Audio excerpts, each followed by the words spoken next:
জুলাই সনদ হচ্ছে আমাদের প্রধান এজেন্ডা। নির্বাচন করে ধরেন মনে করেন যে ওই কোনা পথে ক্ষমতায় যাওয়া আমাদের প্রধান এজেন্ডা না।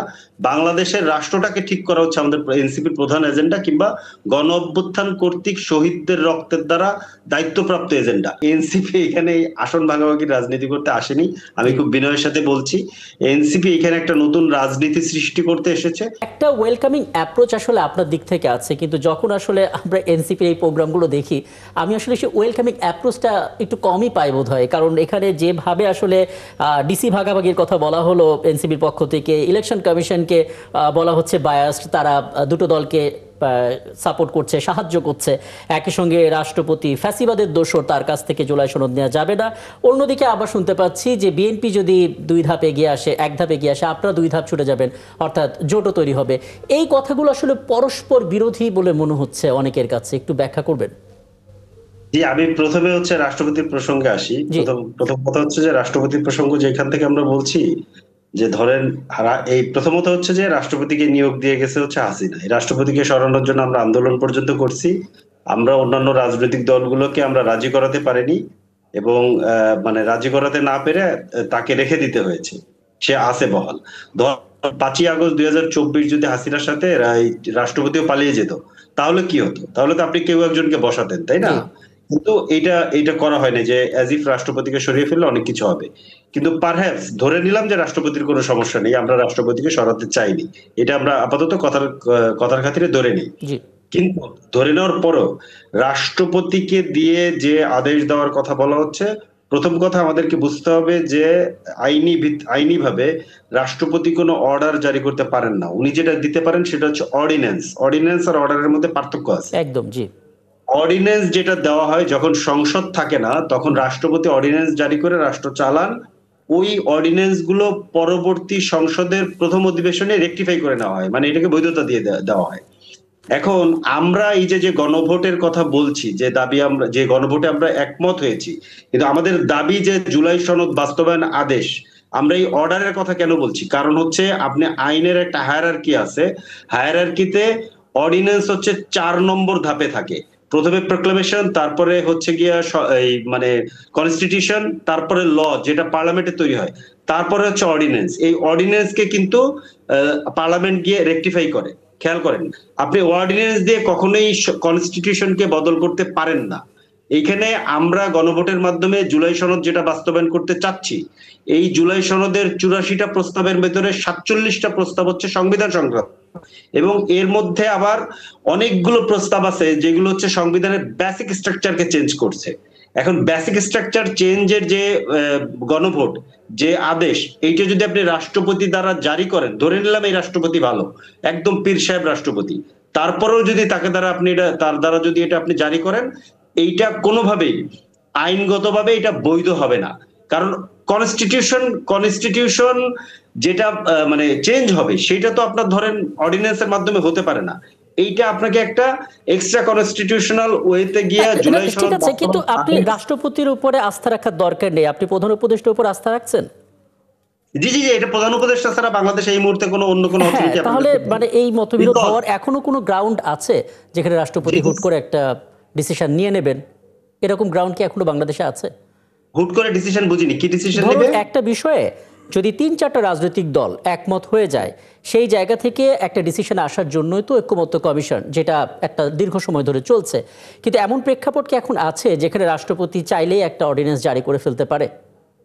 না, রাষ্ট্রপতি এই ইস্যুতে তো অর্ডিন্যান্স জারি করতে পারে না। রাষ্ট্রপতি তো ধরেন অটোনমাস বডি না। জি, রাষ্ট্রপতি তো হচ্ছে গিয়া প্রধানমন্ত্রী অথবা প্রধান উপদেষ্টার পরামর্শক্রমে এটা করবে। তাহলে এই এখন কনফিউশনটা কি এখন আর আসবে রাষ্ট্রপতির ভূমিকা নিয়ে? তিনি আসলে কোন ভূমিকা পালন করবে? না, না, রাষ্ট্রপতির ভূমিকা নাই এখানে। রাষ্ট্রপতি চাইলে এটা পারবে কি পারবে না আমি ওই প্রসঙ্গেই তো যাচ্ছি না। আমি বলছি আচ্ছা, যে এটা আইনগতভাবে এটা বৈধ হবে না। এটার কোনো ওয়ে নাই। আচ্ছা, আমি একদম এখানে যেটা পরিষ্কার, আমাদেরকে করতে হবে, আমি আবারও একটু আরপিও প্রসঙ্গে আসি।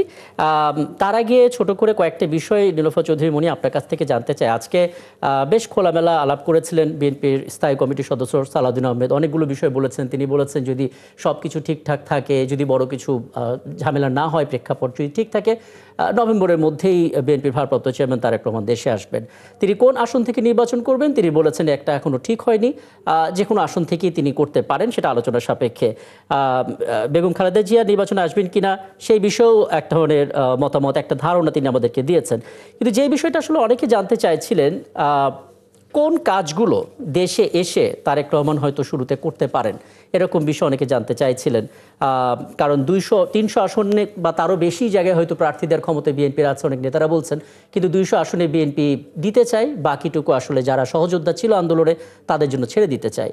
সাথে একটা বিষয় যুক্ত করা হয়েছে, যেটা আসলে উপদেষ্টা পরিষদ থেকে বলা হয়েছিল যে কোনো দল জোটগতভাবে নির্বাচন করলে নিজেদের প্রতীকে অংশ নিতে হবে। দুটো বিষয় এক করে বলবেন, মানে আরপিওর এই সংশোধনীটা আপনার পর্যবেক্ষণটা কি, এবং তারেক রহমান দেশে ফিরলে কোন কোন বিষয়গুলো নিয়ে তিনি সবার আগে কাজ করবেন?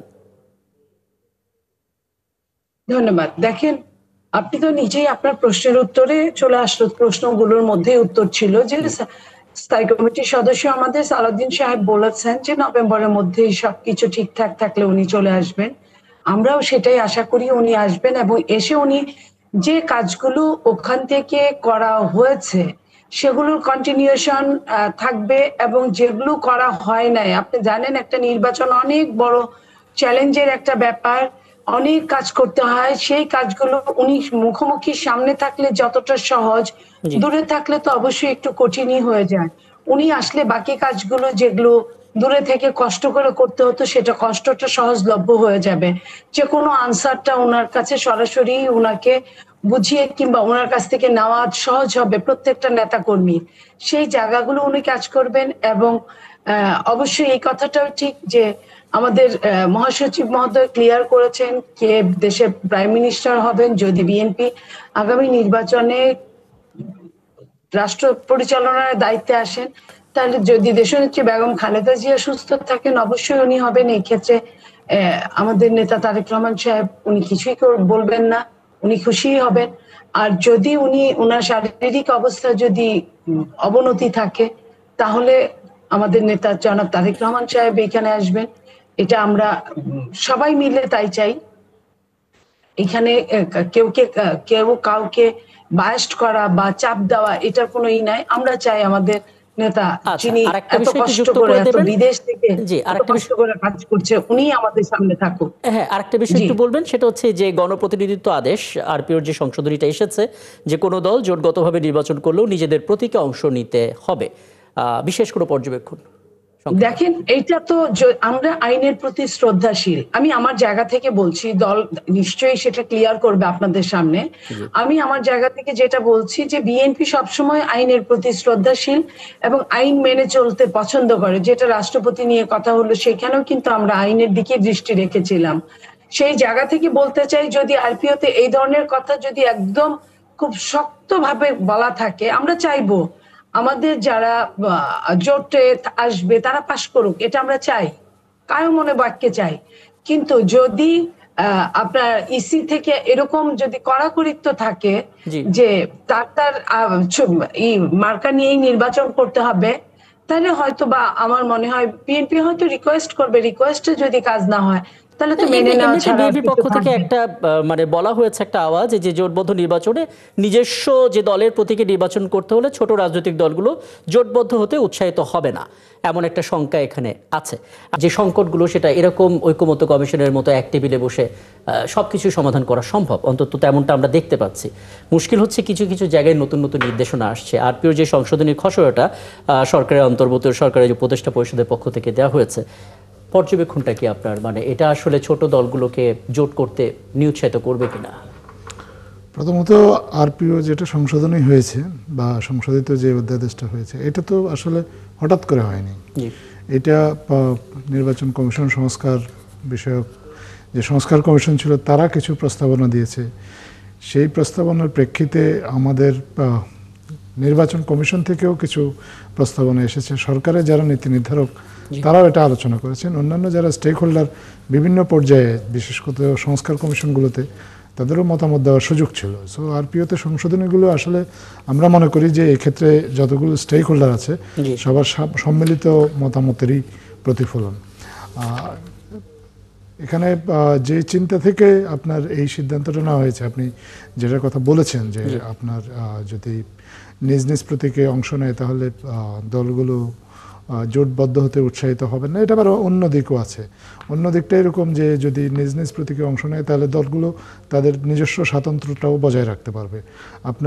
আপনি দেখেছেন, আপনি একটু আগে আমার নীলুফার আপা উনি নিজেও বলেছেন যে ওনারা চাচ্ছেন যে একটা জাতীয় সরকার যেন গঠন করা হয়, সবাইকে নিয়ে ওনারা কাজ করতে চান, এটা ওনাদের রাজনৈতিক অঙ্গীকার আগে থেকেই ছিল। তো সবাইকে নিয়ে আমরা যখন কাজ করব, সবার যে নিজস্ব স্বাতন্ত্র্য সেটাকে বজায় রেখে কাজ করতে পারলে আমাদের দেশের জনগণও জানতে পারবে। আর না হলে তো আসলে এরকম একটা ইমপ্রেশন তৈরি হতে পারে যে যদি সবার প্রতীক একই হয়, নির্বাচনের আগেই যদি প্রতীকগুলো একাকার হয়ে যায়, তাহলে এরকম একটা আশঙ্কা থাকে যে আসলে এটা কোনো একদলীয় নির্বাচন হচ্ছে কিনা। তো এরকম যাতে না হয়, জনমনে যাতে কোনো বিভ্রান্তি না হয়, আমাদের যারা রাজনৈতিক দলগুলো আছে তাদের যাতে নিজস্ব স্বাতন্ত্র্য বজায় থাকে, সেই চিন্তা থেকেই এটা করা হয়েছে। এখন সেটা ভালো কি মন্দ সেটা নিয়ে আলোচনার সুযোগ আছে, আলোচনা। আচ্ছা, এখানে একটা ছোট্ট করে একটা বিষয় একটু যুক্ত করে দেবেন ফরিদুল হক। আমরা তো বলছি যে আরপিও সংশোধনীর যে খসড়ার কথা, যে সেখানে আসলে নিজস্ব প্রতীক নিয়ে আসলে লড়াই করতে হবে যদি জোট করা হয়, কিন্তু প্রতীকের কথা যখন আসে তখন আসলে এনসিপি কি বলবে, কারণ এখনো তো প্রতীকই তো নির্দিষ্ট হয়নি, এটা শাপলা হবে কি হবে না সেই জায়গা থেকে।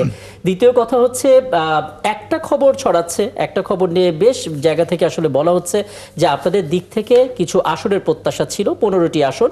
বিএনপি নীতি নির্ধারকরা অন্তত 6 থেকে 7টি আসনে তরুণদের এই দলটিকে সমর্থন দিতে চায়। বিভিন্ন গণমাধ্যমে এই কথাগুলো আসছে। আপনি কি একটু স্পষ্ট করবেন দুটো বিষয়, প্রতীকের বিষয়টা এবং আসন ভাগাভাগি প্রত্যাশার কথা? জি, প্রতীক বলতে শাপলা প্রতীক। জি, শাপলা প্রতীকের ব্যাপারে আমরা একাধিকবার বলেছি, আপনাদের এই প্রোগ্রামে আমি বহুবার বলেছি যে শাপলা প্রতীক আমাদের ন্যায্য দাবি। নির্বাচন কমিশন আমাদের সাথে বৈষম্যমূলক বৈমাত্র আচরণ করতেছে এবং আমরা আশঙ্কা করতেছি যে তাদের রিমোট কন্ট্রোল অন্য কোথাও থেকে পরিচালনা করা হচ্ছে, এবং আমরা আশা করব যে তারা এই রিমোট কন্ট্রোলের বেড়াজাল থেকে বের হয়ে তারা সঠিক সিদ্ধান্ত নিবে এবং এনসিপি কে শাপলা প্রতীক বরাদ্দ দিবে। কারণ আমরা সকল দিক থেকে, যুক্তি, তর্ক, আইনি দিক, সকল দিক থেকে আমরা দেখিয়েছি যে এনসিপি শাপলা পেতে কোনো ধরনের কোনো বাধাবিঘ্ন নেই, কোনো ধরনের আইনি জটিলতা নেই। আমি জাস্ট একটা জিনিস একটু মনে করিয়ে দেই, এটা আমি খুব রিসেন্ট জেনেছি, 2 দিন আগে আমাদের এক সহকর্মী এটা বের করেছে। 2006 সালে নৌকা, ধানের শীষ এবং লাঙ্গল, এই 3টা প্রতীক জাতীয় প্রতীকের অংশ এবং অন্যান্য প্রতিষ্ঠানের অংশ, এইরকম একটা মানে দিয়ে কি বলে, এরকম একটা যুক্তি দিয়ে হাইকোর্টে একটা রিট করা হয়েছিল। ওই রিটটা তখন বাতিল করে দেওয়া হয়। তার মানে হচ্ছে ওই প্রতীকগুলো হাইকোর্টের মাধ্যমে বহাল থাকে। তার মানে যেই যুক্তিতে এই 3টা প্রতীককে বহাল রেখেছে হাইকোর্ট, সেই একই যুক্তিতে যদি কোর্টেও যাওয়া হয়, কোর্টে আসলে এটা টিকবে না, শাপলা বহাল থাকবে যদি শাপলাকে নিয়ে যাওয়া হয়। তার মানে কোর্টের অলরেডি একটা প্রেসিডেন্স তৈরি হয়েছে। সো শাপলা পেতে এনসিপির কোনো দিক থেকে কোনো বাধা আছে বলে আমরা মনে করি না, এবং এনসিপির প্রতীক হিসেবে শাপলা ব্যাপক জনপ্রিয় হয়েছে। এটা স্পষ্ট করেছেন, এটা দেখা যাক সামনে কি হয়। কিন্তু ওই আসনের ব্যাপারটা একটু বলবেন যে আপনারা 15টা আসন চেয়েছিলেন। আমি এই ধরনের কোনো কিছু এখন পর্যন্ত জানি না, আমি এই ধরনের কোনো আলোচনা হয়েছে বলে আমার জানা নেই। আমাদের যত রাজনৈতিক দলগুলোর সাথে আলোচনা হয়েছে সেটা কেবলমাত্র জুলাই সনদ কেন্দ্রিক। আমরা এখন পর্যন্ত নির্বাচনী জোট কিংবা নির্বাচন, এটা নিয়ে আমরা এখন পর্যন্ত কোনো কার্যক্রম শুরু করিনি। কেন? কারণ আমরা মনে করি যে জুলাই সনদ হচ্ছে আমাদের প্রধান এজেন্ডা। নির্বাচন করে ধরেন মনে করেন যে ওই কোনা পথে ক্ষমতায় যাওয়া আমাদের প্রধান এজেন্ডা না। বাংলাদেশের রাষ্ট্রটাকে ঠিক করা হচ্ছে আমাদের এনসিপির প্রধান এজেন্ডা, কিংবা গণ অভ্যুত্থান কর্তৃক শহীদদের রক্তের দ্বারা দায়িত্বপ্রাপ্ত এজেন্ডা।